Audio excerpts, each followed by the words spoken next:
예, 장관님. 네.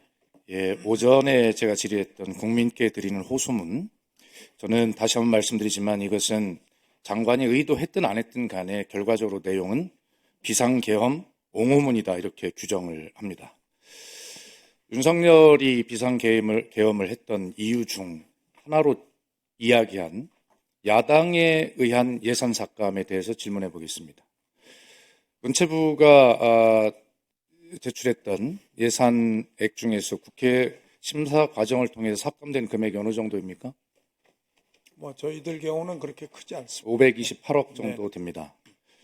전체 7조 1214억 중에서 문체부 528억 삭감이 됐는데 이 정도 삭감이 된 것을 가지고 문체부가 내년에 일을 할 수가 없는 그런 상황에 빠집니까? 아니, 문체부 경우에는 그렇지 않습니다. 그렇지 않죠? 그러므로 장관께서 정부 대변인으로 비상계엄을 옹호하는 글을 읽으셨는데 그것은 모순입니다. 윤석열이 이야기했던 계엄의 이유, 예산 삭감 이 문제에 대해서 전혀 상반된 입장으로 지금 말씀을 하고 계신 것이고요. 문체부 역시 전혀 내년도에 업무를 수행하는데 지장이 없을 정도의 삭감액이었고 또 이것은 다시 그 협상이 진행 중이었기 때문에 증액을 통해서 얼마든지 이것은 삭감액을 또 복구할 수 있는 그런 상황이었는데 전혀 정부 여당이 이에 증액 협상에 전혀 응하지를 않고 있었습니다. 제가 예결위원이기 때문에 분명히 말씀드립니다. 자, 그래서 저는 윤석열이 왜 이렇게 예산 삭감으로 야당 탓으로 돌렸을까라고 하는 것. 지금 국민들께서는 야당이 예산을 삭감해서 윤석열 정부가 일을 못하게 했기 때문에 비상계엄을 일으켰고 그것이 그럴만하다라고 이야기하는 사람들이 많이 있어요. 그런 분들도. 도대체 이렇게 국민들에게 잘못된 정보를 입력해서는 안 된다라는 말씀으로 제가 그 예산 부분에 대해서만 좀 바로 잡아보려고 합니다. 올해 내년도 국가예산 전체가 677조 규모인데 이 중에 만약 윤석열의 말대로 정부가 일을 못할 정도로 야당이 삭감했다면 이 중에 적어도 한 200조 정도는 삭감을 했어야 되겠죠. 그런데 677조 중에 겨우 야당은 4.1조 원밖에 삭감하지 않았습니다. 또 지난 5년간 연평균 국회 심사 과정에서의 국가예산 삭감 평균은 5.8조 원입니다. 그 5.8조 원과 4.1조 도대체 어디에서 이 예산 삭감 때문에 일을 못해 먹겠어서 비상계엄을 선포했다는 것인지 도대체 이해를 할 수가 없어요. 그리고 그 사업별 예산을 한번 살펴볼게요. 예비비 이야기를 했습니다. 예비비는 이전의 예비비는 평균 3조 원 수준이었어요. 작년도 예비비 집행액이 1조 3천억으로 집행률 29%에 불과했습니다. 금년도 집행액이 6천억으로 10월 말 기준 집행률 14.3% 수준에 불과해요. 그런데 평균 이렇게 쓰고 있는데 내년도 예비비를 갑자기 4조 8천억 원을 편성해서 요구를 했어요. 뜬금없이 과하지 않습니까? 그래서 그럼에도 불구하고 국회는 그중에 절반만 깎았습니다. 2조 4천억. 2조 4천억을 편성해 줬어요. 이 2조 4천억은 지금 말씀드렸듯이 작년도 집행액 1조 3천억, 올해 6천억에 비해서 엄청나게 많은 숫자입니다. 그런데도 예비비를 깎아서 비상계엄을 할 수밖에 없었다. 도대체 이런 거짓말이 어디 있습니까?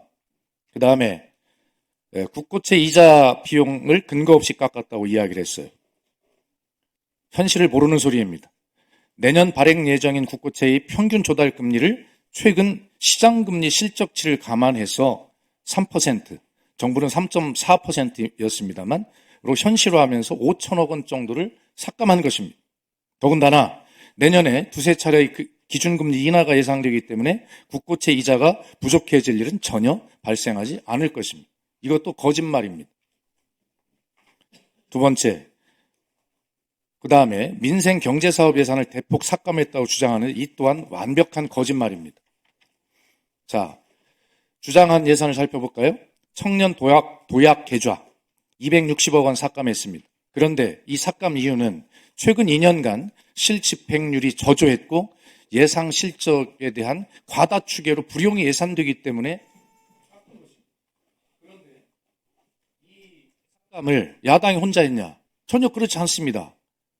이 사업 수요에 대한 과다 추계, 행정 절차 미비 등의 이유로 해당 상임위에서 여야가 삭감을 합의한 것을 예결위가 그대로 받아들인 것이 여야가 합의 삭감한 것입니다.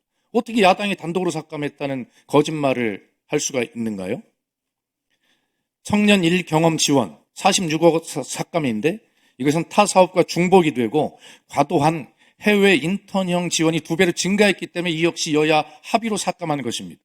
아이 돌봄 지원. 무슨 이런 것들을 깡냐고 야당을 맹비난한 것인데요.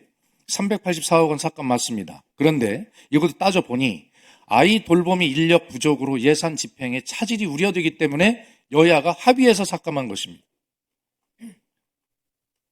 더 있지만 더 들지 않겠습니다. 다음에 대통령 비서실, 검찰청, 감사원동의 특활비와 특경비를 모두 삭감했기 때문에 못 해먹겠다. 이렇게 이야기를 하는 것입니다. 그런데 야당은 이 특활비와 이 특경비에 대해서 분명하게 소명 자료를 낼 수 있는 건 내라라고 요구를 했어요. 그런데 하나도 내질 않았습니다. 그래서 삭감된 채로 협상에 들어간 것이에요.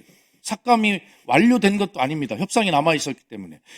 그 자료를, 소명 자료를 냈던 필요성과 집행 내역을 소명한 대통령 경호처와 국세청의 특수활동비와 특정 업무 경비는 전혀 삭감하지 않았어요. 어떻게 이렇게 거짓말을 합니까?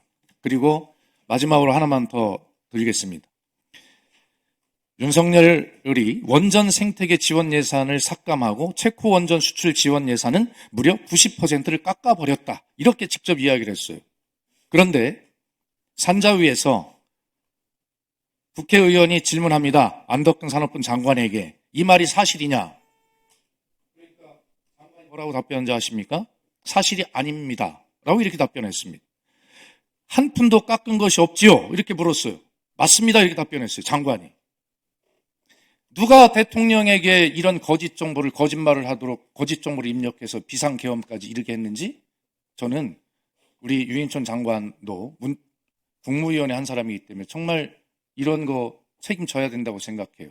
오늘 제가 정말 비상계엄의 원인이라고 얘기했던 예산 삭감에 대해서 국민들께서 전혀 거짓말을 믿고 계신 것이기 때문에 이 국회 방송을 통해서 바로 잡고 또 문체부도 방금 말씀하셨듯이 7조 1,000억 원의 예산 중에 겨우 528억 삭감된 상태이고 증액 협상이 남아있는 과정이기 때문에 정부가 일을 하는데 전혀 지장이 없다라고 하는 것을 다시 한번 전체적으로 말씀을 드리고 그런 어떤 거짓된 정보 자료에 의해서 비상계엄을 했고 또 비상계엄을 해놓고도 그런 말로 국민에게 거짓말하는 것 안 된다라는 말씀을.